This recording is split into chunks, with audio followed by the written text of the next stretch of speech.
training your model on. So you basically just want to understand your data where you're making predictions on, or you want to detect anomalies by itself.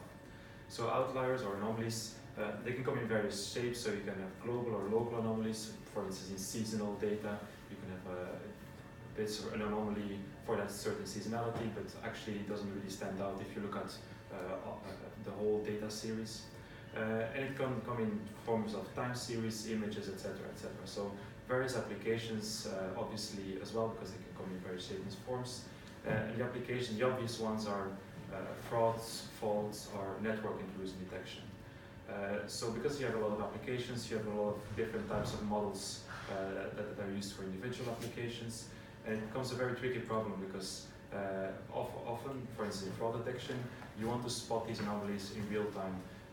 Well, it's of no use if someone uses your credit cards and your bank calls you 3 months later. By the way, someone used your credit card, you lost your money or something like that. You need to do it in real time, and the data available for this kind of problem is often unsupervised, so you don't have any labels, labeled data to train your model on, or semi-supervised, where you just only have a small data set of normal data, which we call inliers. So it's a very tricky problem to solve. One of the, in our outlier component for Seldon, one of the models when you use, and at least I'm very happy about, is a variation of autoencoder to do this kind of outlier detection. And I just really quickly will breeze through what it is and show you the output of a Seldon core deployed model on network intrusions. So why variation? Or what is a variation of encoder? It's basically just a fairly simple concept. You have your input data. In this case, it's a picture of a cat.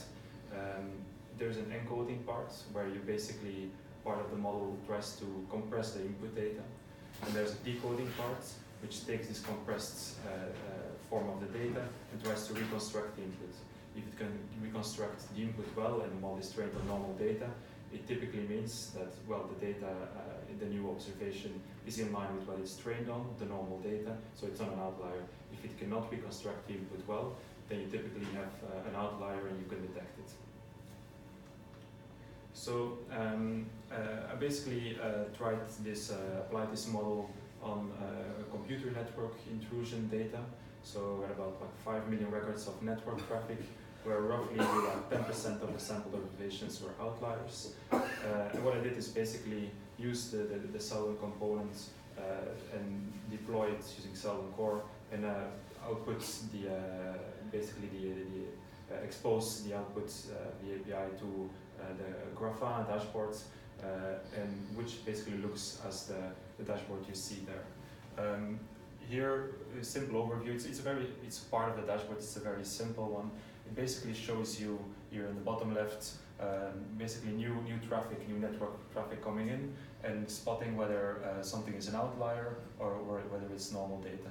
And then on the right hand side, it basically shows how well the variation autoencoder can reconstruct the input data. So if it does it well, the error is very low and it's a normal data point.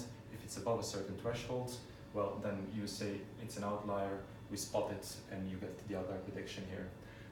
And then there's various kind of bells and whistles, so you can set some alerts up, notify whenever your certain outlier threshold is breached, etc., etc. So it's a very easy to play with kind of components and to try and test on various data sources. So that's